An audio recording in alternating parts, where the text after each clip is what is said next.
Amerika'ya nasıl gelinir? En kolay gelme yolu. Türkiye'deyim ve diyorum ki abi ben nasıl gelirim? Ben burada arkadaşlarım var der ki 100.000 dolar borcum olsun, green card'ım olsun derler. Dil okulu mu yoksa work and travel mu? Gelelim tırcılığa. Benim uzmanlık alanım. Günaydın Dilay'cığım. Günaydın.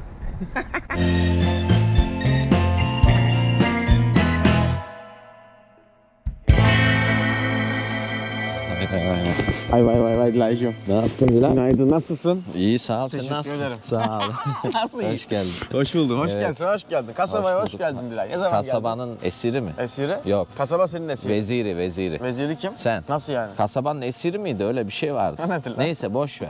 Hoş geldin Dilay'cığım. Hoş bulduk. Hava Nereden ne kadar geldin? soğuk. Dominik'ten geldin. Dominik'ten Burası soğuk mu geldim. geldi? Video için geldim. Soğuk. Evet arkadaşlar hoş geldiniz. Bugün Caner Başaran kanalındayız. Ben konuksal, niye ben konuşuyorum? Volkan Konaksın. Volkan Konak. Tekrardan merhaba. Bugün Merhabalar. bütün vizeleri konuşacağız. Bütün üzere konuşacağız. Amerika'ya nasıl geldin? gelinir? En kolay gelme yolu. Aynen, en ucuz yol. Kişiye göre en mantıklı yol nedir? En önemlisi o zaten. En önemlisi o. Bunlara tek tek değineceğiz. Herkesin isteği bu, biliyorsun. Amerika'ya gelmek. Biz şanslıydık. Ben 2016'da geldim. Sen 2016'da gelmedin. Ben 2016'da kaldım. Ben 2016'da ilk defa geldim. İlk defa geldim. Sen kaçıncı geliyordun? Ben 4. geliyordum. 4 kez work and travel yapmıştım. Benim de ilk senemdi, beraber seninle aynı restoranda çalışmaya gelmiştik. Aynı gün vize randevusuna girmiştik. Ben bal yemiştim. Şimdi sadece gençlere değil, bana mesaj geliyor. Bütün Herkese doktor, geliyor. bütün mühendis, Aynı herkes, şekilde. sen de mühendis. Polis, mühendis, evet dostum nasıl kalırız, nasıl geliriz, nasıl oradayız? Merak edilen soru bu. Reis geçiyor. Kim ola? Reis. Reis. Her zaman gelen sorulardan biri. Amerika'ya nasıl gelebilirim? Direkt böyle soruluyor. Hangi vizeye gireyim diye birçok soru geliyor. Kaç tane vize var? Çeşit çok fazla vize var. Bütün ülkelere göre farklı kodları var. A'dan başlıyor, Z'ye kadar vizeler var. Hiç mi? duymadığım vizeler var. N vizesi, M vizesi, E vizesi, O vizesi. O vizesi ne lan? O vizesi üstün yetenekliler vizesi. Mesela üstün bir yeteneğin var, sanatçısın. O vizesiyle gelebilirsin. Çok güzelmiş. Ben her zaman söylüyorum, şuna bakacağım. Ben hangi vizeyi alabilirim? Mesela sen O vizesine başvurabilir miydin? Başvuramam, benim üstün bir yeteneğim yok. Yok, bilemezsin. Vardır da. Kanıtlaman lazım. Yeteneğim YouTube yapmak yani. O vizesine kim başvurabilir? Bir sanatçı başvurabilir, bir ressam başvurabilir. Onun dışında birçok vize var. HB1, fazla çeşit var. H2B'ler var. Çalışma vizeleri Bunlar var. çalışma vizeleri, kısa dönemli. Öğrencilerin vizeleri var. Yazın Bunun gelmelik hakkında vizeler var. çok Hepimizin soru bildiği. geliyor. HB1 vizesi, H2B vizesi var. İkisi de farklı. Biri agriculture üstüne, tarım üstüne. Biri de kampanilerde çalışmak için, şirketlerde. Bunun için kontenjan var. Gerçekten Amerika'da birinin sana ihtiyacı olması gerekiyor. Onu nasıl kanıtlayabiliyorsun peki? Mesela ben burada inşaat mühendisiyim ve ben desem ki beni çalıştırın. Beni alamaz mı yani? Arda'dan Amerika'da bulabilir mi? Mutlaka bulabilir yani. Benim hatta belki dezavantajım bile var. Türkiye'deki bir diplomam var. Buradaki yönetmeliklere sahip ya da uygun değilim şu anda. Bilgi sahibi değilim yeterince. Senden bulamaması lazım. Senin gibi adama ihtiyacı olması lazım. Bunu da kanıtlaması lazım. Nasıl olacak? Gazeteye ilan verebilir abi. Gazeteye ilan verecek. Ben bu adam bulamadım diyecek. 2 ay. Kontenjanı var. Bunu Amerika içinde başvurdu diyelim sana. Çıkma şansı daha yüksek. Ama Türkiye Türkiye'den içinde getirme. başvurursa çıkma şansı çok düşük. %5-10 gibi. Ama bu kategoride kimler dolduruyor? Mühendisler, başka kişiler. Çünkü Hindistan'dan gelen doktorlar fazla var. Çok Hindistan'dan fazla çok var. fazla var. Hint Şu anda şirketleri çok kontenjan fazla. dolu. Yani çok önerebileceğim bir şey değil. Ama gerçekten sağlamsa kariyeri falan deneyebilir. Can, ben bunu merak ediyorum. Şimdi bana da çok fazla soranlar oluyor. Ben şimdi Türkiye'deyim ve diyorum ki abi ben nasıl gelirim? Nasıl? Cevabın ne senin insanlara? İlk Tamam. olarak abi Google'u aç. Vizeleri araştır. Bütün vizeleri araştır. Sen bir bak. bir de kimsin, bir kendini bir düşün. İkinci olarak aynen kimsin? Özelliğin ne? Ne Dil yapmak bilgin istiyorsun? ne? Ne yapmak istiyorsun? Yaşın kaç? Boyun kaç? Medeni durumun ne? Hepsine baktıktan sonra sana uyan vize türüyle kendini match et. Yani bir manita gibi. Bununla benim kafam uyar gibi. Sana mesela ne uyuyordu abi? Güzelliği.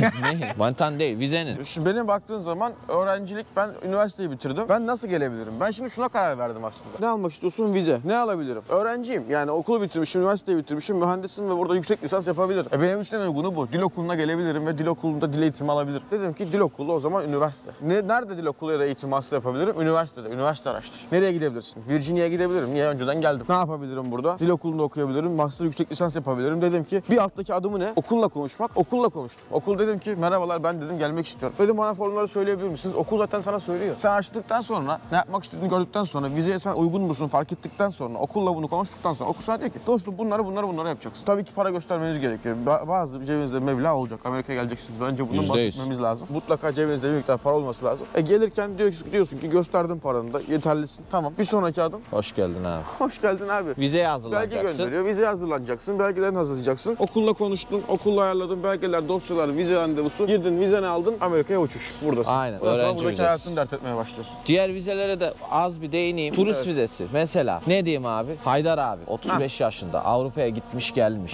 Öğrencilikle işi yok. Abi öğrenci vizesini sorma bana. Turiste başvur. Pasaportun dolu. Turist profilindesin yani. Tak fuları. Gir vizeye. Sen turist vizesine giriyorsan turist gibi davran. Turist kafasında git. Öğrenciye giriyorsan öğrenci gibi davran. Değil mi? Arda bana zamanında dedi. Ya işte orada araba mı alacağız şu mu? Bunları sorma dedim. Vizeden çıkınca 5 dakika sonra arabanın modelini söylerim dedim. Çünkü o adamlar vizeye her gün giriyor. 8-5 Değil mi? orada çalışan. Akşama kadar karşısına Senin vize orada yani. kandırman da yani. Sen ona Çünkü kurt ben- onlar kurt. Evet gerçekten öyle.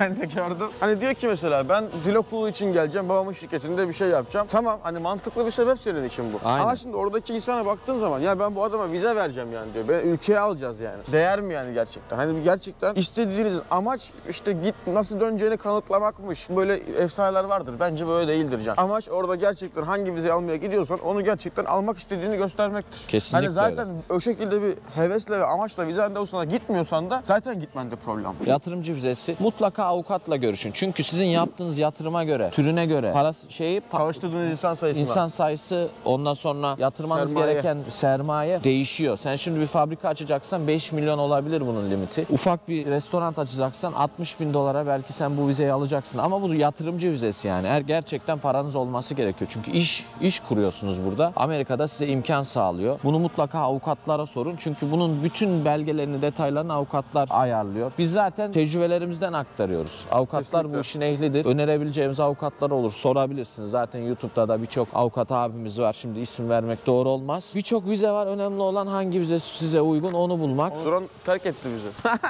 Drone'un peşinden.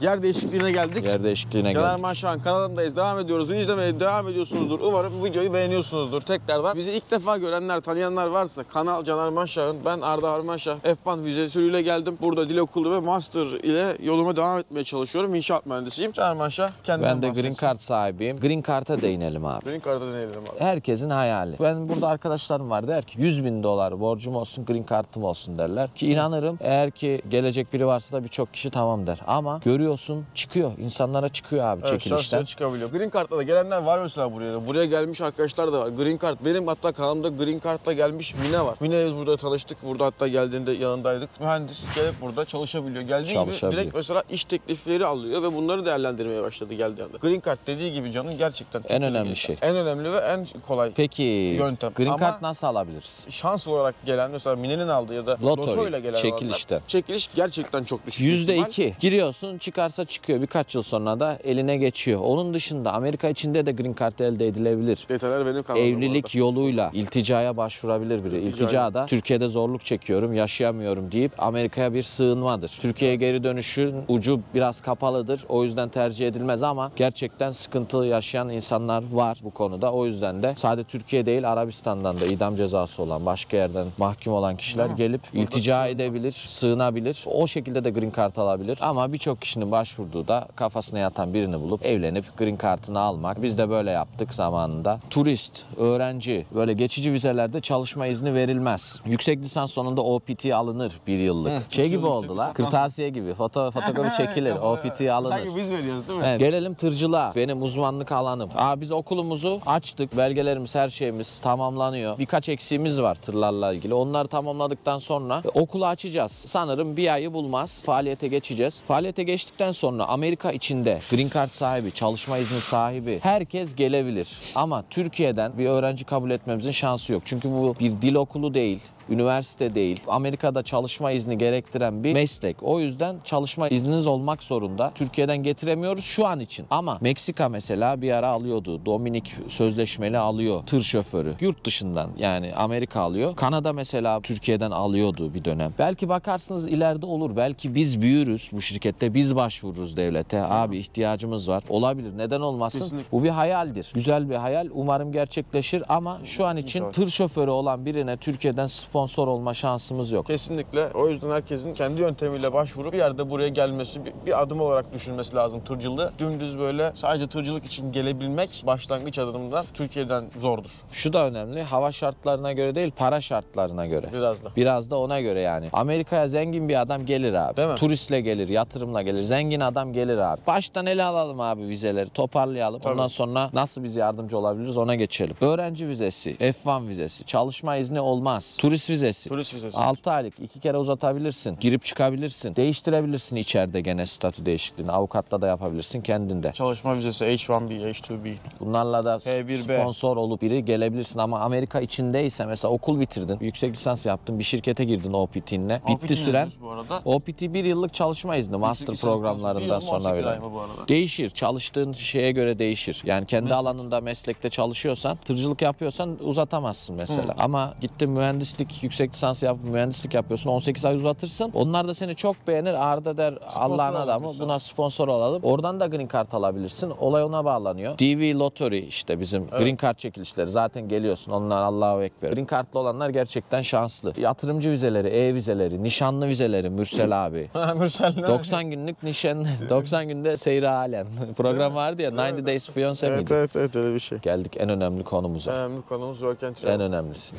En aslında işlevseli. Bir yandan neden? Sosyal güvenlik numarasını alıyorsun. Çalışma izninin bir kere Çalışma çıkıyor. izni olarak geldiğim bir program. Kısa süreli bir program ama bu En kolay ve en az maliyetli. en az maliyetli yolu work and travel. Ve hepimizin geldiği. Sen kaç kere yaptın? 3 kere work and travel yaptım. Ben 4 kere yaptım. 7 yıllık work and travel tecrübesi konuşacak şu anda. Burası Can'ın ilk geldiği sene bahsettiği, hayatını değiştiren o otel, tanıştığı insanlarla tanıştığı otel. Aynen burası. Burası Burada kaç tane öğrenciye yardımcı olduk belki? kaç bin tane. 3000 4000 öğrenciye yardımcı olduk. Gerçekten binlerce yani. 2016'dan beri. Öncesinde de öğrencilikte de iyi kötü Kesinlikle. yardımımız dokundu ama sadece öğrenci değil. Buraya gelip turistle kalan, öğrenciyle kalan da Kesinlikle, çok arkadaşımız kesinlikle, oldu. kesinlikle. Herkes. Yerleştirdik. Yabancılardan da oldu hala. Ekmeğini Dominik'te yedik. Gittik misafir Değil mi? olduk. Dominik'teki o videodaki herkes benim de aslında önceki senelerden işte hatırladım buradaki öğrenciler falandı yani. Aynen. Work and travel nedir? Küçük bahsedelim. Yazın tatil döneminde gelip 3-4 aylık çalışıp biriktirdiğiniz parayla gezdiğiniz bir program work and travel. Work and travel'ın kolay olmasının sebebi geri döneceksin. Yaz için buradasın. Geri döndüğün zaman tekrar vize alırsan, almaya gittiğin zaman, ikinciye, üçüncüye gittiğin zaman eğer bir sıkıntın yoksa vergilerini ödediğin zaten çalışarak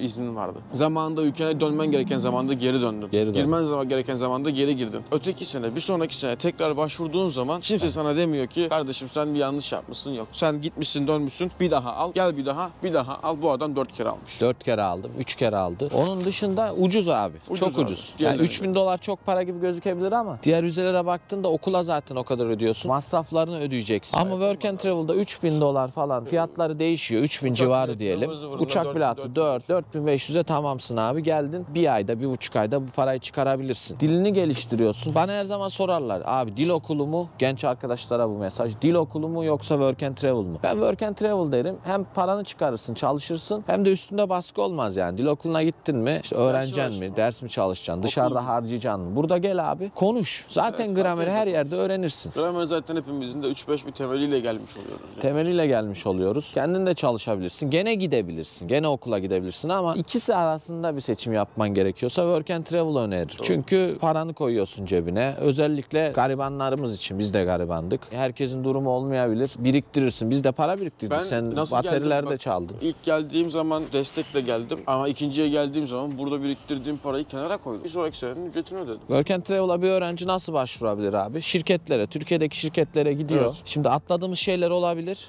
Bu videonun altına yorum olarak gelsin. Sözümüzdür. Bu videonun altındaki bütün yorumları kalp mark Okuyalım. gelir. Onları like atarız, kalp koyarız da bütün soru yorumlarına Cevap vereceğiz. Yani ayrıntılı bu videonun altında cevap vereceğiz. Başvurduktan sonra şirket zaten sizinle yöntemleri gösteriyor, anlatıyor, iş bulunuyor. Konaklama burada Amerika'da en önemlisidir. Bakın şu anda bulunduğumuz yer konaklama olarak buraya gelecek arkadaşların en rahat edeceği yerlerden bir tanesidir.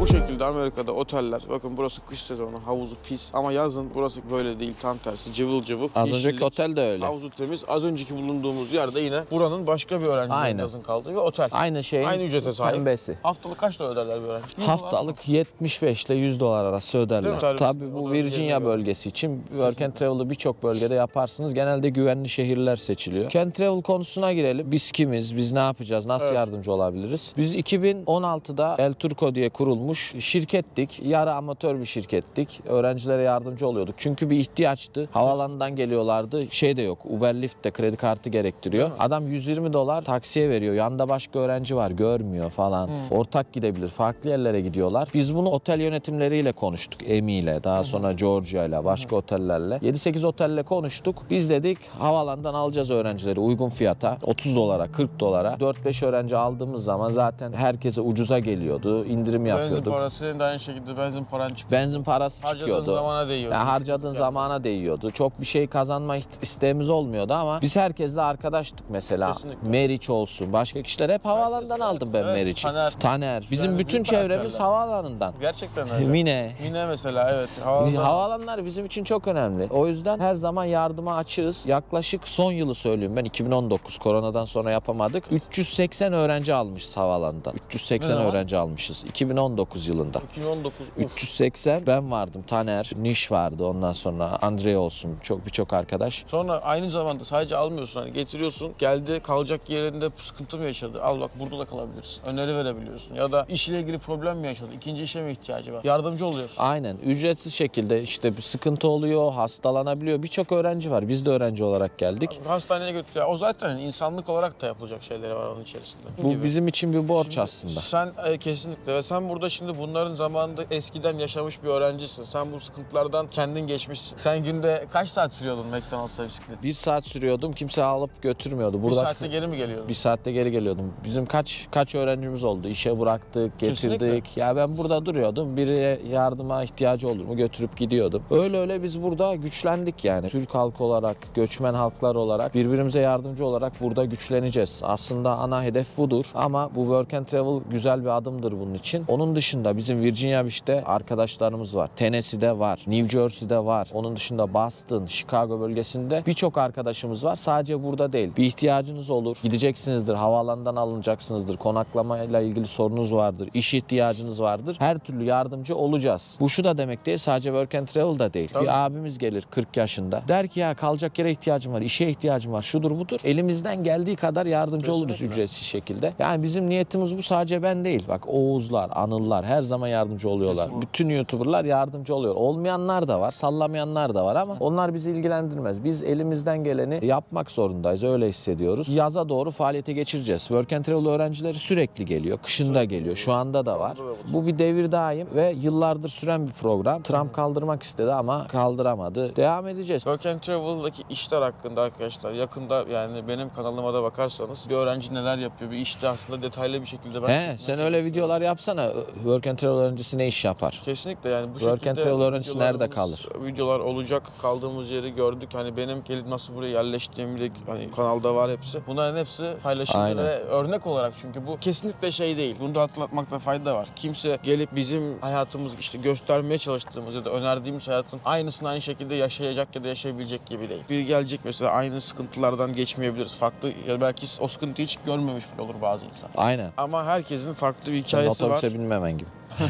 Hayatınızın size açtığı bir ton yol olacak buraya geldikten sonra mutlaka. Hiç kimse böyle karamsar olarak da gelmesin. Buraya gelmek isteyen arkadaşlar, burası derken sadece Amerika'ya genel olarak mutlaka bir yol, çare bulunuyor. Biz elimizden geldiği kadar yardımcı olacağız. Ufacık bir yardımımız bile dokunsa bir Kesinlikle. öğrenciye belki onun için çok önemli olabilir. Biz bugüne kadar belki toplam 2000-3000 öğrenciyi havaalanından almışızdır 4 yılda. Ayrıca yaz boyunca öğrenciler için turlar da düzenledik. Niagara Falls, New York, Miami, Günübirlik olsun, gece kalmalı. Chicago, Washington DC, yaklaşık yüzü geçkindir yaptığımız tur. Yüzü Buradan geçkin turumuz Virginia var. Beach mesela, buradan Virginia Beach. denize, okyanusa, Kaç tane tatillere. international parti düzenledik. Giremediğimiz fazla. partileri yapmıştık. Giremediğiniz partileri sonradan yapmaya başladı. Haftada 3 partiden saysan haftada 3. Yüzü geçkindir o da.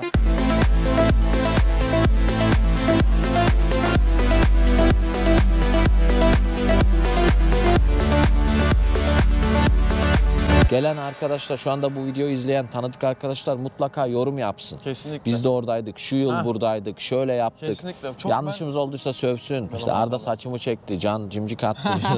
İlk adımı siz bir atın, araştırın öncelikle. Bak bu en önemli konu. Gelmek isteyenler için. İnternette bu yani Google'da aradığınız zaman her türlü bilgi var. Nasıl bir yöntem sizin için en uygun vize türlerini açıp gerekirse tek tek okuyun abi. Yani ders çalışmak gibi bir şey çünkü. Çünkü hayatınızın kararını veriyorsunuz. Emek olmadan yemek olmaz. Buraya gelecek herkese şimdiden ben bol şans dilemek istiyorum. Elimizden geldiğince biz de fikirlerimizle, düşüncelerimizle yardımcı olmaya çalışalım. Aynen. Kent Travel Tecrübelerimizle. Instagram sayfasında da sorularınızı özellikle Work and Travel, turist vizesi sahibi ya da green card'lı kişiler yazabilir. Şu tarihte geliyoruz, şu şehre gidiyoruz. Arkadaşımız olur, yönlendiririz. Yani bizim genel bir amacımız var. Amerika'da güzel bir şekilde nüfuslanmak, kenetlenmek, birbirimize yardımcı olmak. Daha önceden de tecrübemiz olan bir konu olduğu için bunu birazcık geliştirmek istedik. En azından elimizden geleni yapmak istedik. Hava şartlarına göre değil, vize Ayak şartlarına göre. Görüşmek üzere arkadaşlar. Görüşmek üzere arkadaşlar.